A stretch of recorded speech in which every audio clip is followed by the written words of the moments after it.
Ассалаумағалейкум ардақты ағайын, қадірменді көрермендер, сіздермен бірге етене хабары. Біздің бүгінгі қонағымыз Арал ауданының әкімі Аманжол Оңғарбаев. Аманжол Сақыпұлы, қош келдіңіз. Ең бірінші сұрақтан бастамас бұрын көңіл күйіңізді білсек, сұхбатқа дайынсыз ба? Жақсы, дайынбыз, рахмет. Айында Аралдың ахуалы қалай болып жатыр, ай-күйі қалай? Шүкір деген жақсы сөз бар. Бұл қанағат сезімнен туатын ой ғой. Осы шүкірдегі барады, елде жасалып атқан жұмыс, елде жасалып атқан тірлік, ең басты халықтың көңіл күйі, біздің де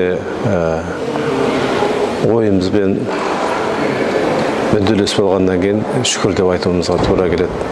Ел ықыласы, халықтың ықыласы дұрыс болса, алынбайтын қамал болмайды, жасалмайтын жұмыс болмайды. Бәрі ойласып, сырласып, пікірлесіп, ары қарай жалғаса беретін дүние ғой. Жақында аудан тізгінін ұстадыңыз, журналист ғалымға ауданның қым-қуыт тірлігі тосында болып жатқан жоқ па? Енді олай деп айтуға болмайды сияқты. Енді біз журналист болғанда да, мен енді осы бақ құралдарының басшысы есебінде 10 жылдан астам жұмыс істедім. Ауыл аймақтағы, аудан облыстағы қандай жағдай болмасын, мен көз алдымда болды осы жылдардың көлемінде. Оның үстіне мен Аралдан облыстық мәслихатқа депутат болып сайландым. Осы 3 шақырылымда облыстық мәслихаттың депутаты болғаннан кейін, облыстың экономикасы, әлеуметтік жағдайы жақсы болғаннан кейін, ауданда жұмыс істеу маған қиындық туғыза қойған жоқ. Бірақ енді әрине әр саланың өзінің ерекшелігі бар, ерекшелігіне сәйкес бұрын жұмыс істемегеннен кейін кездесетін тосын сыйлары да бар. Сый деген тырнақшаның ішінде ғой. Бірақ команда өте жақсы.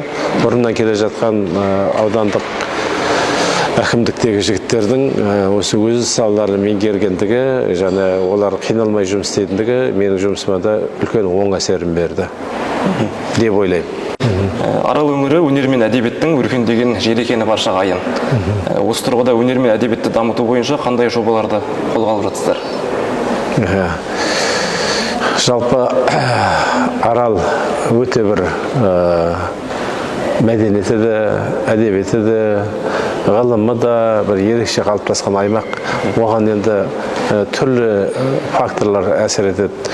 Мысалы кезінде шалқып жатқан теңіз, табиғаттың кереметтей сұлулығы, қазіргі таңдағы экологиялық ахуал, арадағы қаншама күйзеліс, қиыншылық, солардың барлығы адамның өзі творчестволық қабілетіне, қасиетіне ерекше әсер ететін дүниелер ғой. Арал өңірінде өте көп мәдени ошақтары бар, өте мықты ғұламалар шыққан, және ақын жырауларда, Құдайға шүкір, бір емес бірнеше мектеп қалыптастырған.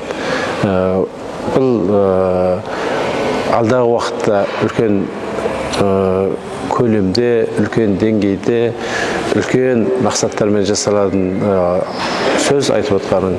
Сондықтан бұл біздің алдағы жоспарларымыздың дүниесі. Өндіріс пен шығармашылықтың арасындағы көрінбейтін байланысты қалай атар едіңіз? Өндіріс пен шығармашылық арасындағы байланыс. Жалпы кез келген нәрсе шығармашылыққа байланысты.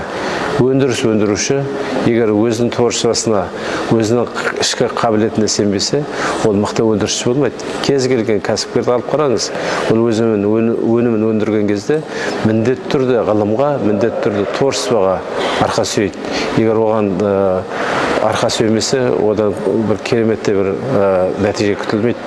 Сондықтан бұл екеуі егіз ұғым. Өндіріс болсын, басқа болсын, ол міндетті түрде творчествоға сәйкес келеді. Творчестволық тұрғыдан қарамаса, кез келген өндіріс жақсы нәтиже бермейді. Арал ауданы аймағымыздағы балық шаруашылығын жолға қойған жалғыз өңір. Экспорт мәселесі көңіл қуантарлық па қазіргі уақытта? Көңіл қуантарлық емес, себебі теңіз бұрынғы деңгейінде емес. Теңіздің өнімі бұрынғы деңгейде емес. Қазір бізде үлкен мәселе қалыптасып келе жатыр. Ол кешегі балықшылар қауымының ертеңгі күні. Заманында болды ғой, бізде теңіз болды. Бізде мыңдаған балықшылар қауым болды. Теңіз тартылды, олардың бәрі елден ауа көшті. Екі қолға жасайтын жұмысы теңізі тартылғаннан кейін, оның балығы мен байлығы таусылғаннан кейін, ол енді қайда барады? Ол енді өзіне лайықты жұмыс іздеді. Көбісі, аралдықтардың көбісі осы суы бар, теңізі бар жерлерді паналады. Дәл осы жағдай алдағы күндерге де бола ма деген үлкен қауіп бар. Қазірдің өзінде бірнеше жүздеген балықшылар ертеңіне өте терең толғана қарап отыр. Қалай болады деп. Біздің мақсатымыз соларды ауа көшірмей, оларға кәсібіне лайықты жұмыс тауып беру. Бағанадан бері айтылып жатқан тоған шаруашылығын көптеп ұйымдастыру деген мәселе осының бір шешімінің жауабы енді. Шешімі, жауабы. Сондықтан қазіргі экспортқа кетіп жатқан дүние өте кемшін деп айтуға болады.